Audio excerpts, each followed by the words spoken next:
Welcome to the last Sibos Game Changer. I'm joined today by Zenon Capron of Capron Asia. He started his career at Citibank in the States and Europe and then moved to Shanghai 11 years ago.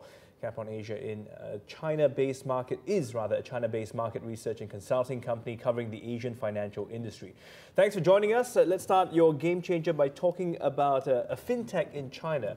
We were having a bit of a chat earlier saying how things in China work slightly differently from the rest of the world. Is that right? Certainly. I think the approach to fintech in China is very different than what we're seeing in the West. So when you think about the West, you think about London, New York, Silicon Valley, and the development of fintech in those areas. And it tends to be smaller companies that are providing very niche products. So you have a TransferWise that's providing payment services. You have, the companies like Lending Club that have grown to be large peer-to-peer lending platforms. What we're seeing in China is really an amalgamation of these fintech companies. So you have the big technology companies like Baidu, Alibaba, and Tencent that are developing platform plays within the financial industry. So whereas in the West you have smaller fintech companies that are coming to banks and banks that are looking at those, we have in China these large technology companies that are really pushing into the financial industry and changing the market.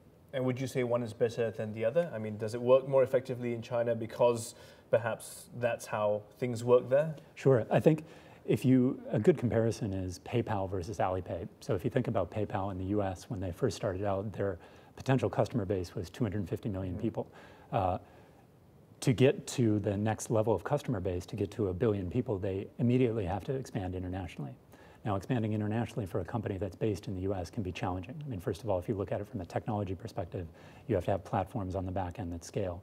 But also from the consumer perspective, because although in the UK and in the US we both speak English, the way that consumers use their devices and spend and conduct payments is different.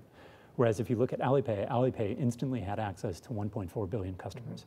And those customers largely transact in the same way.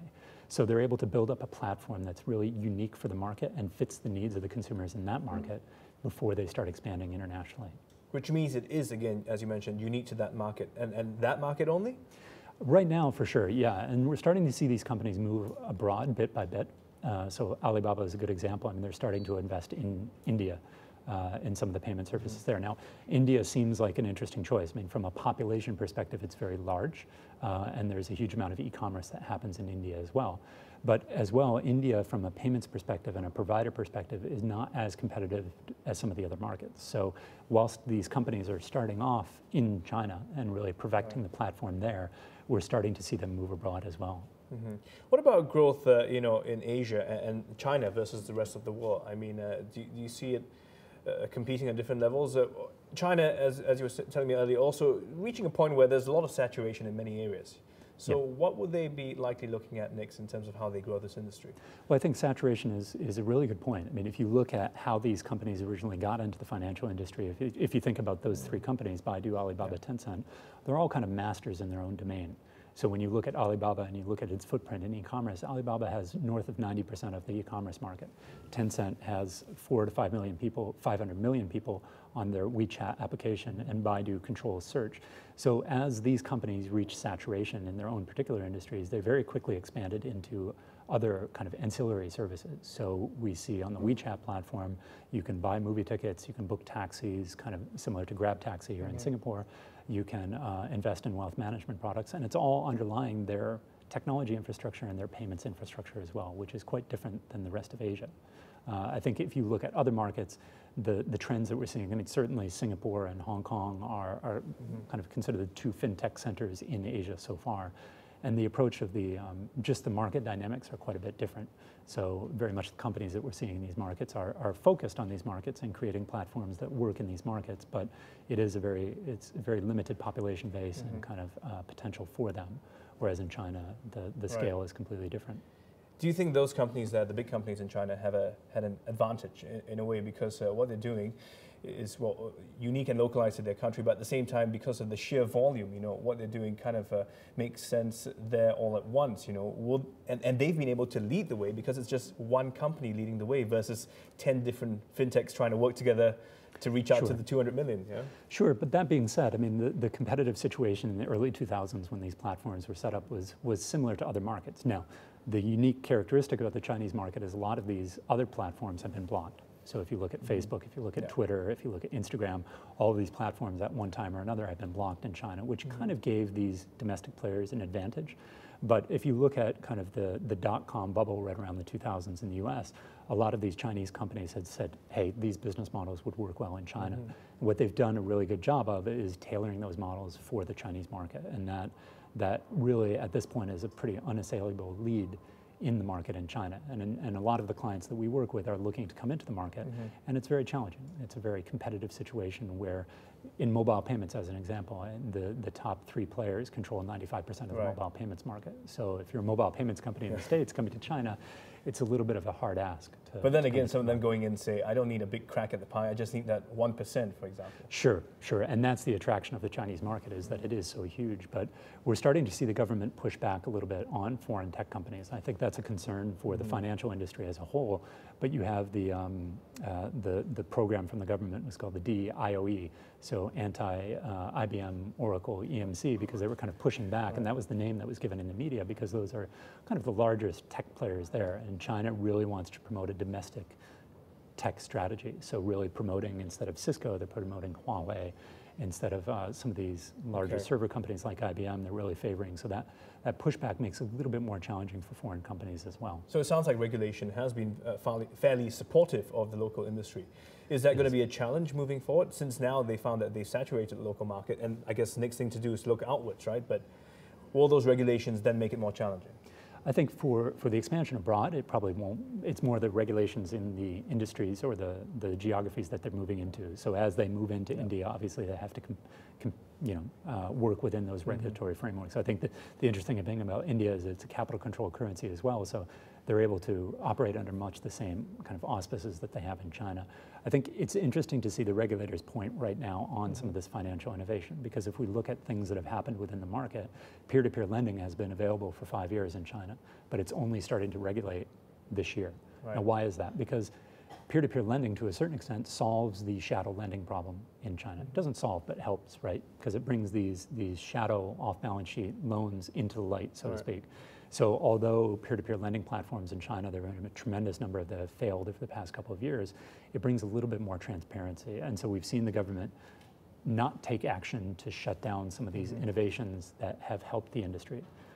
Whereas Bitcoin very quickly in 2013 was shut down in terms of the banks being able to interact directly with these Bitcoin exchanges, because Bitcoin, to a certain extent, doesn't solve the problems in China, and it doesn't solve any industry issues. It kind of introduces a little bit more risk. So really the regulators' approach is they'll regulate things that don't help the industry, but they're supportive of innovations that do help kind of reform the financial industry. Okay. So is this something that other parts of the world can look at? I mean, in a way, regulators have been protective of their own country, and as we mentioned earlier, stopped others from coming in, and obviously that's helped their own local enterprises grow quite significantly. Is this something other regulators would ever consider? Because as we know, in other parts of the world, it seems like something you would never think of doing. Yeah, well, I mean, that's the benefit of having 1.4 billion people, is you can shut the wall and you still have a huge domestic economy, right? I think China is unique in that perspective. I mean, the economy is growing, but it's very fragile. I mean, we're seeing GDP growth slow over the course of this year. We may go under 7% for the year, and that's a big change. And a lot of the fundamentals of China's economy were built on the fact of double-digit growth, and now we're having to adjust on the back of that. So I think the government is very wary of that, and you know, if we look at the stock market over the past 6 months as well, I mean, we've seen a huge, not necessarily a bubble, but a huge interest, and then the market coming down, and that introduces, although that doesn't affect the economy too much as a whole, that certainly consumer sentiment and confidence is affected by that. So very much the regulators, I think, in China that's their first priority, is to protect that, and that's very different than other markets. Now that being said, I mean, the fintech, the use of big data, the involvement of these technology companies in the financial industry is quite unique in China, because I think one of the complaints that we hear from a lot of fintech in the West is regulatory hurdles that are preventing them from, I mean, if you want a payments license in the US, you have to get national approval and then state-by-state approval. Okay. And that's incredibly onerous. Whereas in China, it would... Not as difficult, difficult, yeah. So that's better for the firms who are sort of starting out in that area.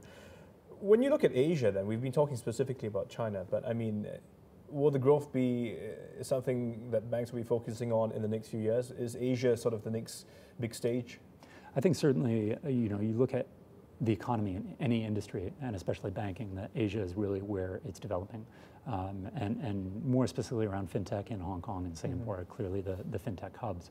I think the challenge is moving outside those markets. In Southeast Asia is a region and a kind of an economic region, but at the same time, all of the countries are very different in terms of their spending habits, in terms of the financial industry and the maturity. So that's the challenge really as these companies kind of expand and for the banks in general growing. But I think certainly, Asia and China are definitely the growth areas globally and a big focus for all of the guys that are here at Sibos this week. Because even within Asia, we know there are many other markets that have still quite untapped. In fact, new markets that are opening up, which have great potential to, in fact, skip a few steps to jump to the next phase, right? I mean, in terms of innovation. Sure. And that's a huge opportunity. I mean, if you look at some of the developing countries, their ability to learn from what's happened both regionally, in China and some of the more developed markets and globally is a great asset for them to work from. So their ability to kind of, as you were saying, jump ahead and skip a step in mobile payments or traditional banking services even to learn from the West. So what do you think is the main challenge for Asia at this point in time? I think the main challenge is keeping the growth going. I mean, obviously the growth in China is slowing, and that's a big driver in Asia in general. There's a lot of concern from our clients about the regulations across the industry because it's not like a Europe or the US where there is kind of cohesion on the regulation. So when you look at things like wealth management, one of the complaints is that the KYC requirements vary by jurisdiction. So it's very difficult for the banks to operate efficiently and as cost effectively as they can in other markets, which is challenging. But I think in general, the Asian growth story is definitely still there as long as China plays a role in that. And I think over the next 5 years, Asia will continue to be the region of focus. If I can zoom in a bit more to ASEAN specifically, how do you think that's going to play out? Because, well, it is ASEAN Day today, so do you think that partnership will be effective, especially in integrating many of these aspects?